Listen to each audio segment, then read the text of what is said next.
Buenas tardes, retomamos entonces con las transmisiones vía Instagram Live en el Noticiero DC. Volvemos al ciclo Dialogando con los partidos OTCA. En esta oportunidad vamos a estar conversando con Alberto Bengolea. Alberto Bengolea es abogado, profesor universitario, es periodista deportivo. Hoy es el presidente del Partido Popular Cristiano de Perú y vicepresidente de la Organización Demócrata Cristiana de América para el área andina. Además de haber sido parlamentario y una larga trayectoria política en el Partido Popular Cristiano, hoy es el candidato a presidente de nuestro partido en Perú para las elecciones del 2021. Vamos a estar conversando con él sobre la situación del partido en cara a las próximas elecciones y, por supuesto, sobre la crisis política que atraviesa el Perú. Ahí está Alberto, lo sumamos. Ahora sí. Me parece mejor así. ¿Cómo estás, Lucas? Presidente, bien, muy bien, gusto en saludarte, gusto en verte.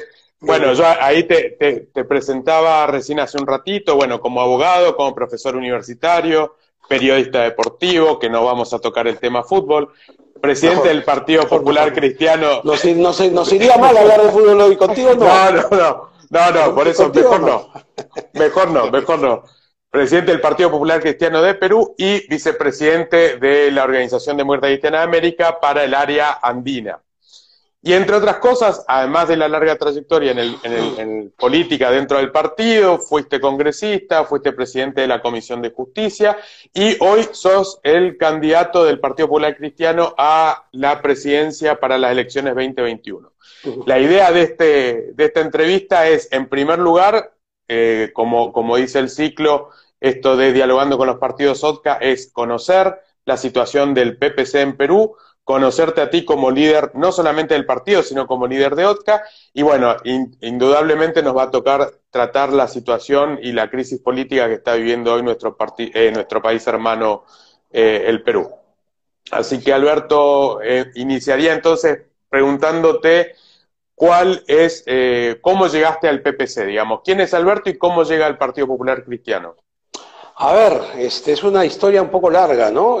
Cuando yo era niño, era pepecista, comencemos por ahí. Yo me hice pepecista muy pequeño por casualidades. Yo soy una persona creyente, Lucas, y siempre yo he dicho que, desde muy pequeño recuerdo haberlo dicho, seguramente algún hermano marista me lo hizo ver, pero yo siempre decía que cuando a mí de repente se me prende una luz, yo digo, la Virgen que me sigue, me prende una luz y yo sigo ese camino. Y así ocurrió, fíjate, yo era muy pequeño, el Perú vivía una situación especial, después de muchos años de dictadura militar, se abrían vientos democráticos, se convocó una asamblea constituyente, en el año 1978, cuando se convoca la constituyente, yo tenía 13 años, y un tío mío, querido tío mío, hermano de mi abuela, era constituyente, militante del Partido Popular Cristiano, del PPC. Y él, pues, una gestión que hizo mi mamá, nos dio entradas para ver la Asamblea Constituyente.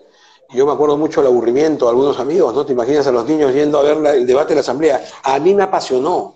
Yo me quedé, me pareció una cosa maravillosa, y comencé a seguir con mucha pasión lo que ahí estaba ocurriendo, los debates que ahí pasaban, pero además comencé a distinguir, porque ya después de esa visita de todo el salón, yo hice algunas visitas ya por mí mismo, o sea, ya le decía, tío, ¿hay algún pase para ingresar?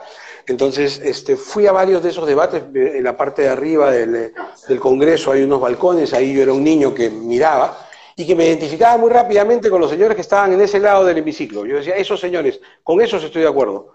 En simultáneo, y ya no recuerdo bien qué fue primero, en simultáneo había pasado una circunstancia muy especial.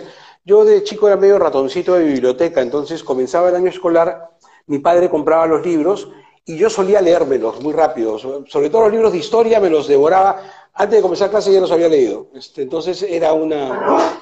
Y por equivocación, porque comete una equivocación mi papá, En el material de religión habían pedido algunos documentos y él, por equivocación, compra una encíclica y llega a mi casa entre los paquetes de libros escolares con la encíclica Populorum Progressio, la encíclica del Papa Pablo VI.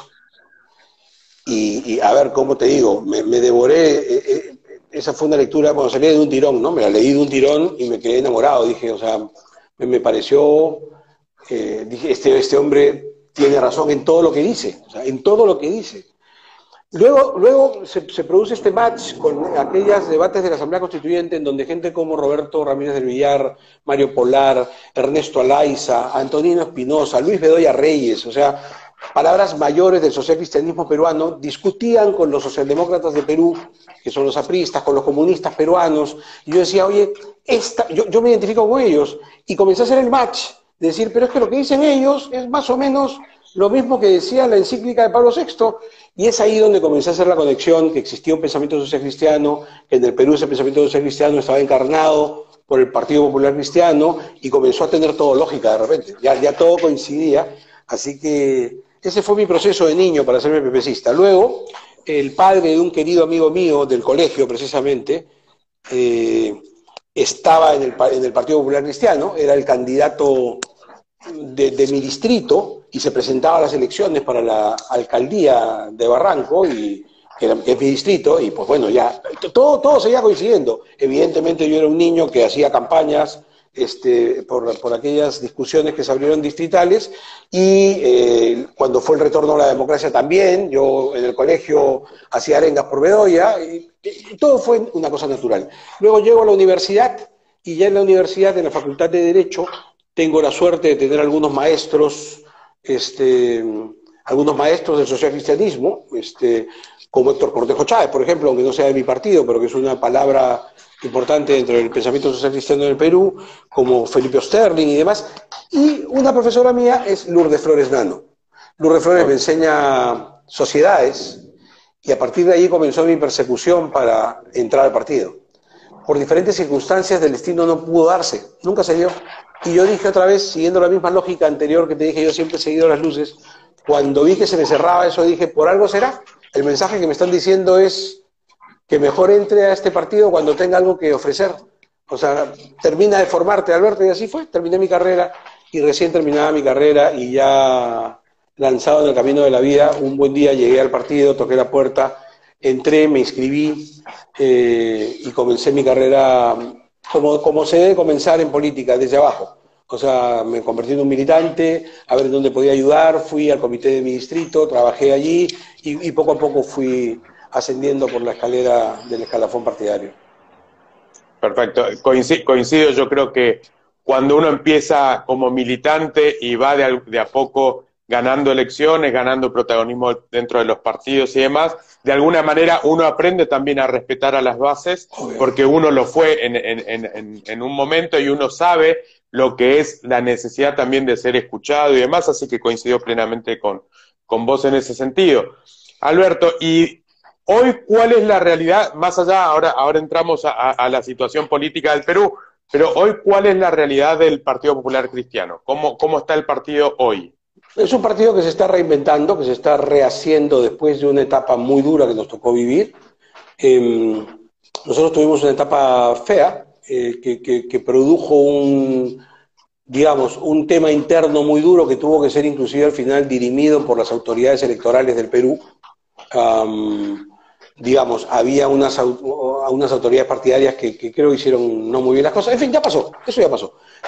Todo esto terminó con que un buen día los pepecistas volvimos a nuestra casa, el presidente fundador Luis Bedoya Reyes volvió también, después de mucho tiempo, se produjo un proceso electoral interno que terminó consagrándome a mí la presidencia, y allí abrimos las puertas a todos, formamos un cuadro dirigencial con mucha juventud, muchísima gente joven, y con eso hemos comenzado un trabajo desde abajo otra vez, con un partido que estaba destruido en su peor momento, por primera vez en la historia sin congresistas, nos entregaron un partido sin congreso, con unos pésimos resultados electorales.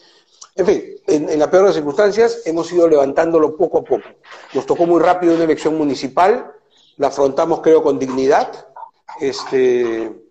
Luego nos sorprendió una elección congresal que fue un desastre, pero en donde a pesar de ser un desastre continuamos con con la curva ascendente de la votación, con algunos candidatos que gracias a Dios han tenido muchísima aceptación popular, a pesar que el colectivo no logró las cifras mínimas que requiere la ley, pero sí con la confianza de decir que ahí hay algunos candidatos que sí tienen una recepción popular muy importante, ¿no? Y con esa fe estamos trabajando hoy día. Alberto, nosotros estuvimos juntos en Uruguay para la asunción del presidente Lacalle acá en el país oriental. Y bueno, estuvimos conversando un poco de tu elección y fundamentalmente, bueno, esto de que en realidad la gran aceptación que has tenido vos dentro del electorado y demás.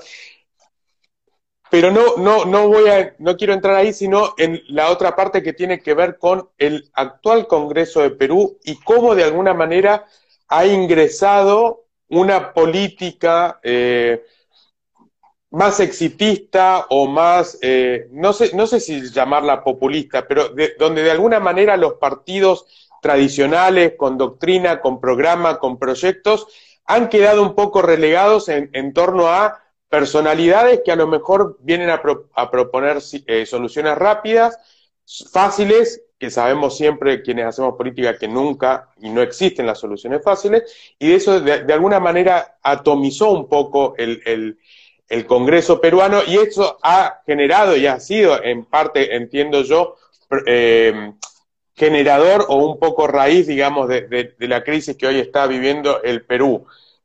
Algo que también lo hemos visto a lo largo de América, ¿verdad? Hoy tenemos muchas soluciones que nosotros denominamos populistas, básicamente, sean de izquierda o sea de derecha, no hacemos distinciones de sentido, pero como que los partidos tradicionales, formales, o como decía recién, con doctrina, con proyecto y demás, empiezan a quedar un poco relegados. ¿Qué es lo que está pasando en Perú, que yo creo que también se traslada al resto del continente? Sí, llámalo populista sin problema. Lo que vivimos en Perú es un populismo puro y duro hace muchos años, antes inclusive que la palabra se hiciera popular. Y pasa un poco por lo que tú has mencionado. A ver, yo creo que, y lo he dicho en los últimos debates políticos que ha habido en Perú, el problema comienza, si lo podemos ubicar en la historia, en el año 1989.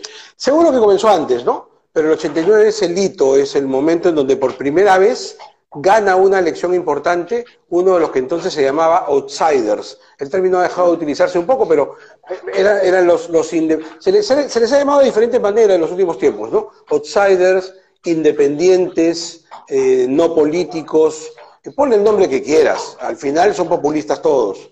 Personas que amanecen un día y que se sienten iluminados por Dios y dicen, bueno, yo soy el salvador de la patria, entonces quiero ser presidente o quiero ser alcalde, entonces llaman a 4 amigos, arman un grupo y se lanzan a las elecciones. Y la tragedia es que ganan, o sea, el problema es que ganan.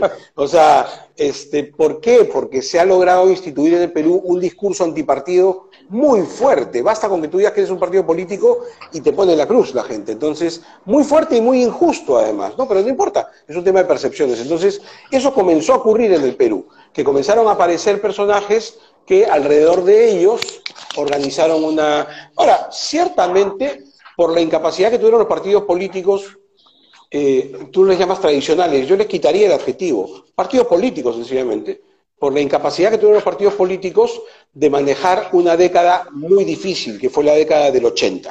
O sea, nosotros veníamos de 12 años de dictadura militar, veníamos de una influencia muy dura del comunismo en el Perú, que no llegó nunca a ganar en las urnas, jamás, pero que ya sabemos cómo se meten por la ventana, ¿no es cierto?, que lograron instalar, hicieron crecer elefantiásicamente al Estado peruano. El gobierno del Perú era dueño hasta de cinemas, o sea, era una cosa de locos, restaurantes, o sea, generaron una crisis económica espantosa. Había comenzado el terrorismo, generaron terrorismo, porque tú sabes que cuando los comunistas se meten, siempre hay más extremistas que ellos, ¿no? O sea, están ellos y están los más extremistas y ahí se parten en 4 y al final terminan tomando las armas los que sienten que los otros los han traicionado. Entonces, bueno, eso pasó en Perú y vivimos la etapa más trágica de nuestra historia política, que fue la etapa del Sendero Luminoso. Entonces tenías una hiperinflación, un país destruido, un país donde había terrorismo que crecía, Y frente a eso, cuando se recupera la democracia, los partidos políticos, e incluye el PPC, aunque no ganamos ninguna elección en ese momento, pero era el APRA, era la Acción Popular, era lo que se llamaba en ese entonces Izquierda Unida y el PPC. Creo que esos eran los partidos políticos, no supieron, yo repito, en descargo diré que la situación era tal como te la he pintado, era caótica, desastrosa, pero igual estos partidos no supieron sacar esto adelante. Acción Popular gobernó el país en el año 80, con el mayor respeto a una persona que ya no está entre nosotros y que fue un buen hombre. Al presidente Belaúnde se le caricaturizaba siempre encima de una nube, creo que es bastante ejemplar la caricatura, o sea, él estaba pues, parecía ver otra realidad, cuando el Perú se desangraba, él parecía, como decía, acá en Perú decían que era un presidente para Suiza, una manera de ejemplificar el personaje que no calzaba con la realidad que urgía a otro tipo de líder. Y tras ese desastre de esos 5 años, en donde la Acción Popular quedó muy desprestigiado, y el PPC, que había tratado de colaborar y que tuvo un par de ministerios también, vino el desastre del primer gobierno de Alan García, que eso sí fue espantoso, ahí sí todas las cifras se dispararon, y eso terminaría en lo que te estoy ahora diciendo, el inicio del populismo en el Perú. En 1989 los partidos se presentan a una elección para la alcaldía de Lima y contra estas postulaciones se presenta un muy popular locutor de radio y televisión en el Perú. Muy querido, muy popular, tenía muchos años en pantalla, planes de gobierno cero, pensamiento cero, ninguna... Y eso fue la novedad y eso fue lo que a la gente le pareció espectacular y ganó. Y ahí comenzó a entrar la tragedia, porque a partir de entonces nunca más ganaron los partidos políticos, nunca más, nunca más. Desde 1989, Lucas, saca tu cuenta. Al año siguiente fue el fenómeno Fujimori. Fujimori llegó exactamente igual que Belmont, él decía que él no era político, ¿no es cierto?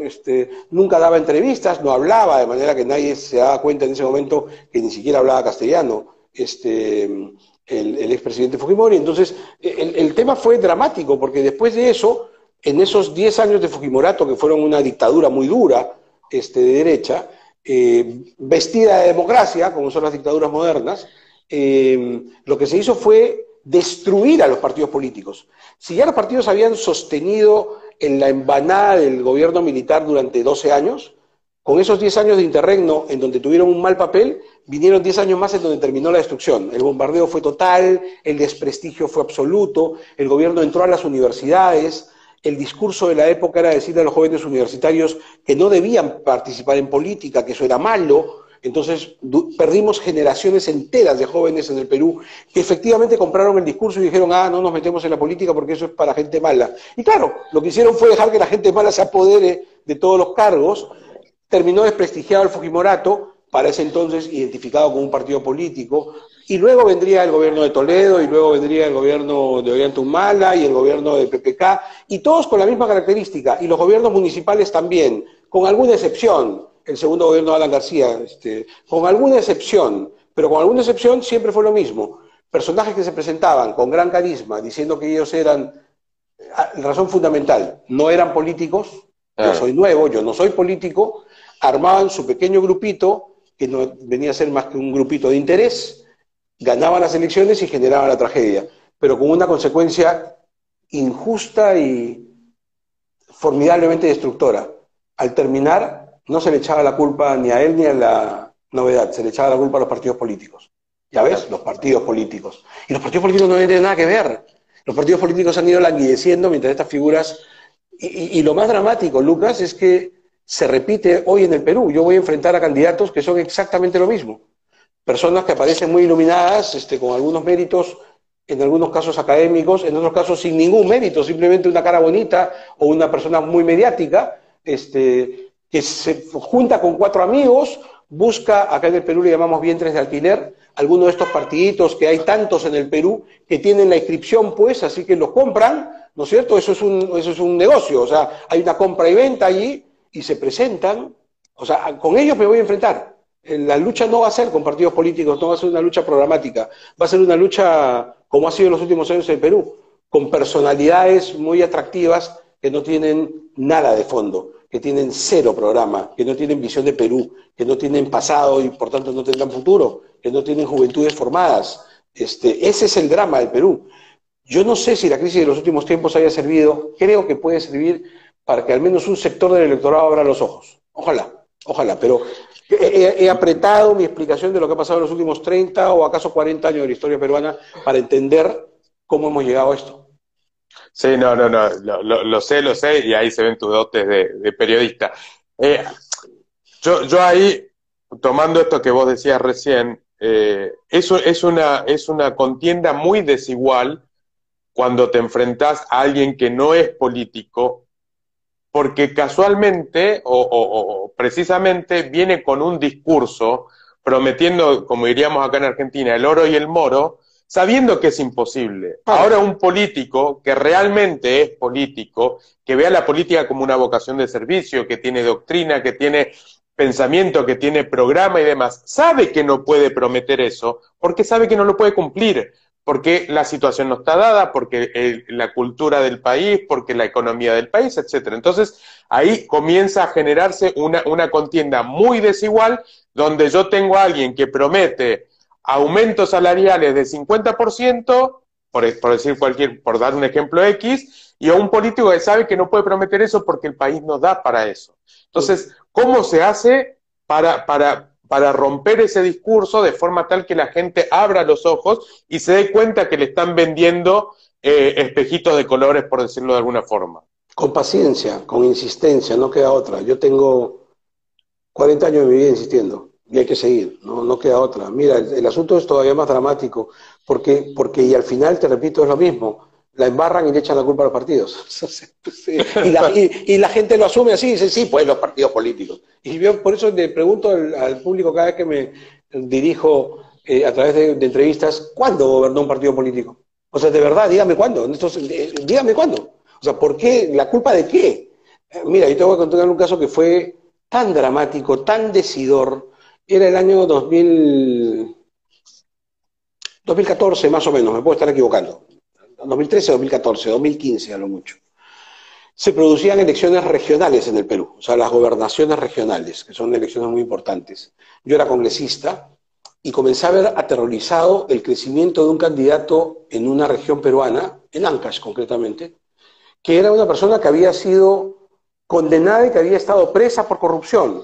Corrupción además demostrada por la televisión nacional, o sea, había sido un escándalo lo suyo. Había sido en su momento un congresista de estos que Vladimiro Montesinos, el personaje del fujimorismo, entonces que al final, ¿el fujimorismo por qué cae? Porque se descubre que el gobierno de Fujimori, a través de Montesinos, compraba a los congresistas.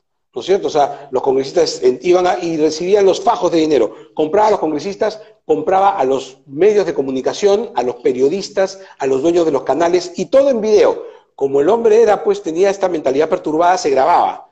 Y un buen día se descubrieron los videos. Entonces, el público, es que yo no sé si así se puede encontrar cosas como las que vio el Perú.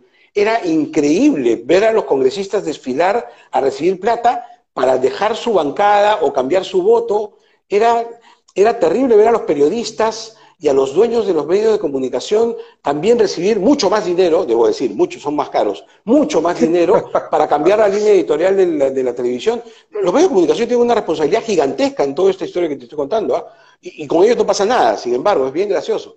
Ya hablaremos de eso en otro momento, pero eso se vio en el Perú. Bueno, este personaje del que te estoy contando la anécdota fue uno de esos congresistas que desfiló y que recibió no sé cuántos miles de dólares para pasarse al fujimorismo.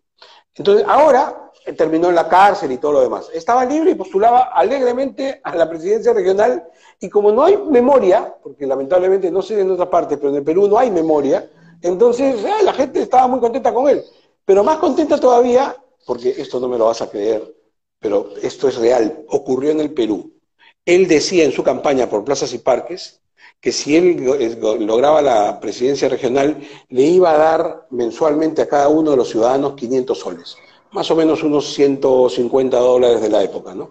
Que todos los meses pasen por caja con tu DNI, tu documento de identidad, y ibas a cobrar 500 soles. O sea, a ver, ¿qué mentira más grosera que esa podría haber? Era evidente la mentira. Me preocupó tanto que fui allá.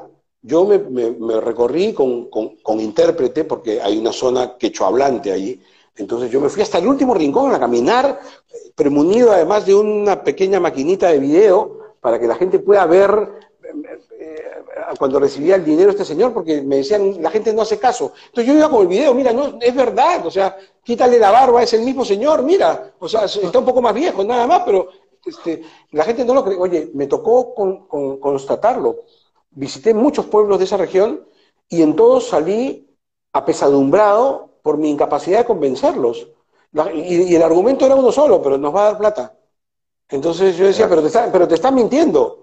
Lo más que sacaba es que me dijeran, bueno, no importa, por lo menos me miente y de repente, si tenemos suerte, por ahí lo cumple. O sea, Claro. ¿sabes qué es lo más dramático? Que ganó las elecciones. ¿Sabes qué es lo más dramático después que ganó las elecciones? Que al primer mes salió a denunciar en todas partes que no podía cumplir con su promesa porque el Congreso no lo dejaba. Porque, porque se había dado cuenta que necesitaba una ley que autorice que él pudiese disponer de los fondos y que el Congreso tenía que dar la ley. Pues como el Congreso no la daba, era culpa de los congresistas. Con lo cual, peor todavía, el Congreso, los partidos políticos, el señor Inmaculado. ¿Y sabes en qué terminó la historia? En que volvió a terminar preso. Porque ya era un escándalo, pues, ¿no? Por nuevos actos de corrupción. ¿Aprendimos la lección? Lucas, no. No. Yo tengo fe que esta vez la hayamos aprendido con los últimos días. Ojalá. Y a eso voy a apostar tercamente, con paciencia, con fe renovada, y porque creo que es mi deber. Porque creo que es el deber de un social cristiano pelearlo, insistir. No voy a cambiar banderas, no voy a cambiar discursos, no voy a mentir para ganar el favor popular. Vamos a decir lo que hay que decir. Yo creo que Perú tiene unas condiciones inmejorables para liderar la región.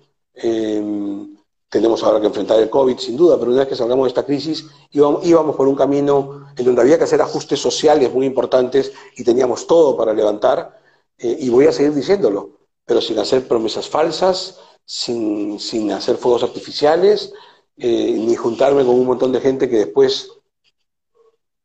O sea, ver los tristes espectáculos que hemos visto en estos días, Lucas, en el Congreso, en donde las bancadas votan unos sí, otros no y otros en abstención, la misma bancada.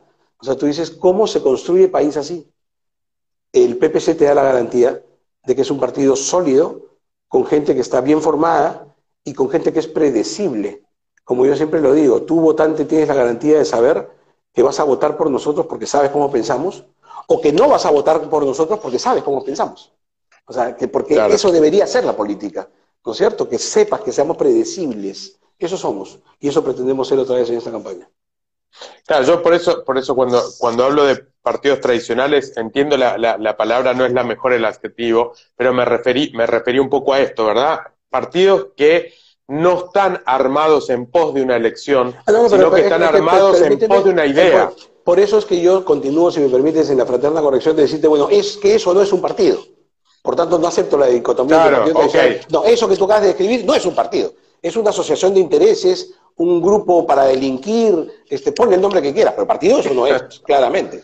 Claro, entiendo. Alberto, yo sé que tu agenda es muy complicada, nos costó un poquito encontrar el horario, así que no te quiero quitar mucho más tiempo, pero entonces sí me gustaría entrar ahora a los que nos están viendo ahora en Instagram, y después este video va para el noticiero, Facebook y demás. Entonces, más o menos a los que estamos fuera de Perú, ¿qué está pasando hoy en Perú? ¿Qué es lo que estamos viendo que vive Perú hoy en día, más allá de los enfrentamientos, la violencia y demás? A ver. Sé que no es fácil explicar en poco tiempo, pero más o menos, siguiendo un poco la explicación que ya he dado, porque todo está concadenado, creo que lo que ha ocurrido es finalmente un hartazgo de un sector de la población importante por no sentirse escuchado. La frase común es, ellos no me representan. Claro, frente a eso se puede retrucar muy rápido, que es lo que yo hago además, y decir, ¿cómo que no te representan? ¿Quién votó por ellos? O sea, digamos, es muy fácil la respuesta, pero no se trata ya de eso, ni de hallar responsabilidades, se trata que efectivamente los congresistas en el Perú, el gobierno, el poder ejecutivo y demás, no representan a la población. Y no representan porque una vez que llegan al poder, como te digo, para comenzar, ni siquiera son grupos cohesionados, o sea, entre ellos mismos siguen matándose, entonces es un montón de voluntades, son confederaciones de independientes que disparan para cada uno para su lado, y en donde, comprenderás, en esa realidad, cada uno ve por intereses personales, muchas veces mezquinos y muchas veces ilegales, porque claro, las condiciones están dadas. Entonces, tú encuentras hoy día, como lo denunciaba Vizcarra antes de irse, que de los 130 congresistas, 67 tienen procesos penales. Entonces, tú dices, ¿cómo es que más de la mitad de los congresistas están en esta situación? Claro, se puede entender también porque hoy día en el Perú la política se ha judicializado a extremos inimaginables. Ese es otro tema, que da para otro capítulo también. Hoy día la lucha política se ha trasladado a tribunales. Hoy día yo ya no quiero vencerte a ti en una polémica, lo que quiero es meterte preso. Entonces, en la política es muy común que te denuncien penalmente por cualquier cosa. Entonces, Te anulo judicialmente. judicialmente, claro, te arruino judicialmente. O sea, te pongo Es más, hay mucha gente importante que hoy día no postula porque tiene investigaciones abiertas y un lógico temor de decir, oye, si postulo me van a disparar por acá.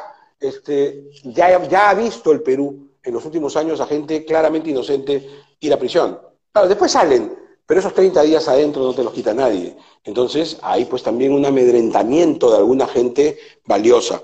Pero a pesar de eso, vuelvo a tu pregunta, porque eso no se valora en Perú, eso no se cree. En Perú creen que... En Perú se vive un poco...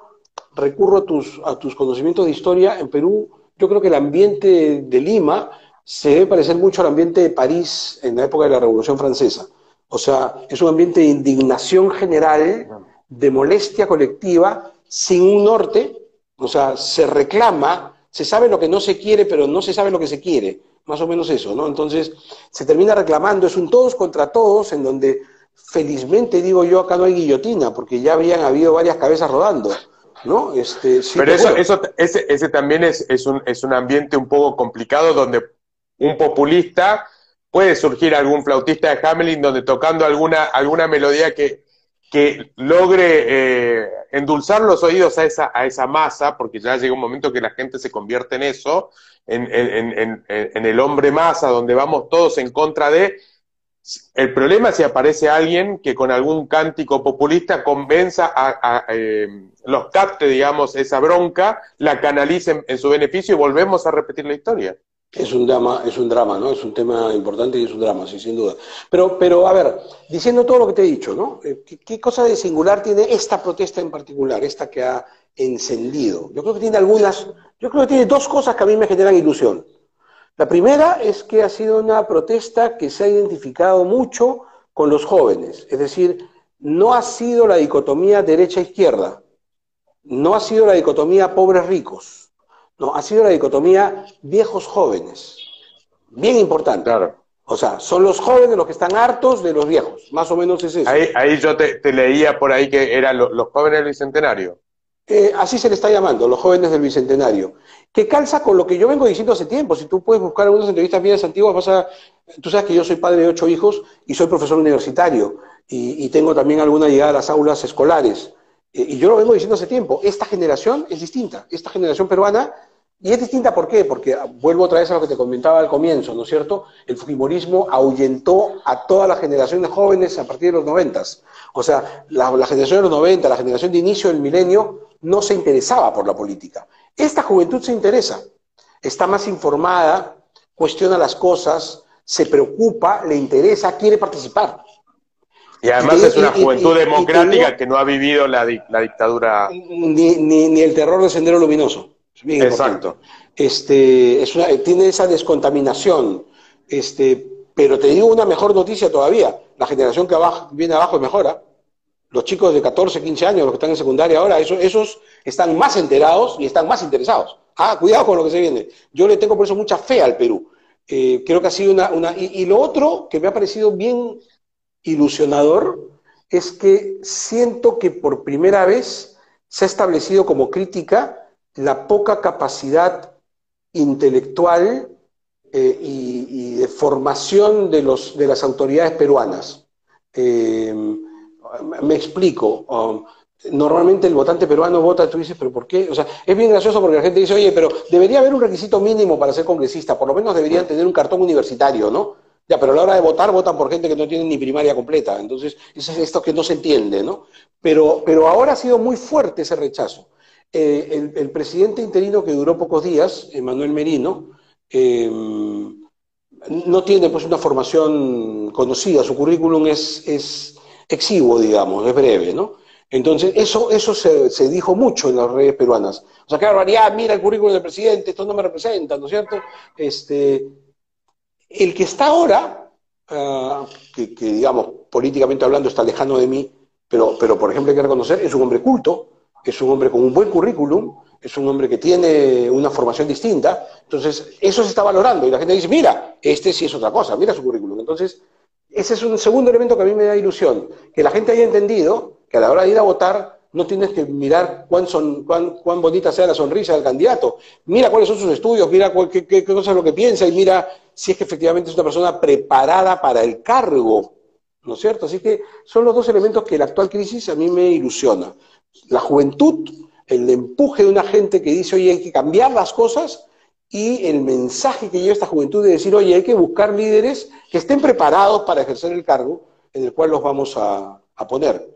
Si eso segundo llegase a aprender Lucas, el PPC tiene que ganar las elecciones, sin duda, sin duda. Y no hablo por el candidato presidencial, hablo por todos los que me acompañan, ¿no es cierto? Tú mira el currículum de los PPCistas históricamente y suelen ser los mejores currículums, sin duda, es gente preparada, no solamente en su preparación profesional, sino además preparada durante años dentro del partido en su conocimiento del país, en su formación de ideas políticas, de doctrina, de democracia, de prácticas. Es gente absolutamente formada para el cargo. Cuando tú ves un joven del PPC postulando, apuesta a ojos cerrados. Ese chico está recontra preparado para ser congresista, regidor, alcalde o el cargo para el cual esté preparado, postulando, ¿no?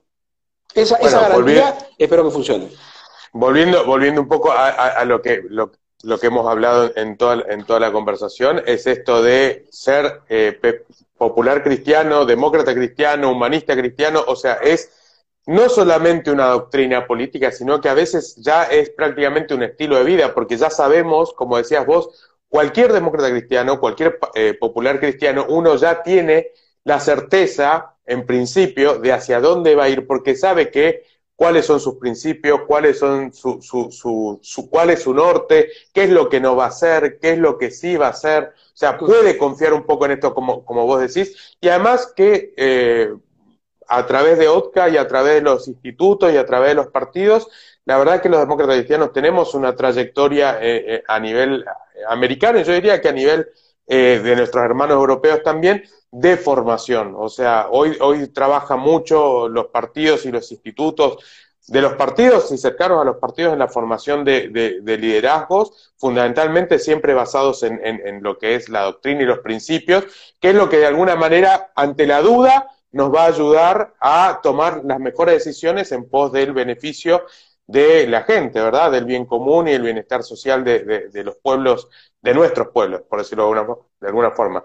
Alberto, yo te quiero agradecer mucho, vuelvo a repetir, sé que era complicado porque son muchísimas es muy complicada tu agenda porque sé que es mucho lo que haces, más ahora también que asumiste este compromiso de encarar la candidatura presidencial por el PPC. Yo sé que eso también hace que aún más tu agenda sea complicada, así que te agradezco mucho por el espacio.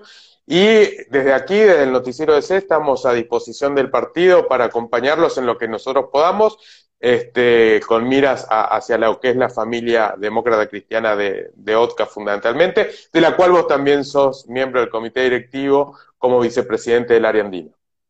Pues nada, muchas gracias, espero que así sea. Vamos a necesitar todo el apoyo a los hermanos socialcristianos del continente, todo lo que ayude. Tú sabes que las redes sociales hoy día penetran y entran por todas partes, así que todos los mensajes van a ser siempre una ayuda. Un abrazo muy fuerte para todos los hermanos de OTCA, en especial al presidente, con la felicidad de saberlo ya recuperado, o en franca vía de recuperación. Caco, a recuperarse, por favor, que nos has tenido preocupados a todos. Te necesitamos firme y sólido como siempre, así que muy contento de saberte ya recuperado, querido presidente. Y a ti, Lucas, muchísimas gracias por la conversación. No, por favor, Alberto, y bueno, te estaremos saludando mañana entonces. Bueno, muchísimas gracias. Gracias. Toca. Gracias y nos vemos el viernes entonces con Sebastián Alejo del Partido Demócrata Cristiano de El Salvador, que también tenemos una situación ahí de gobierno populista, un poco más complicado el amigo Bukele, pero bueno, de eso vamos a estar conversando el viernes. Gracias, Alberto, gracias a los amigos del PPC y nos estamos viendo.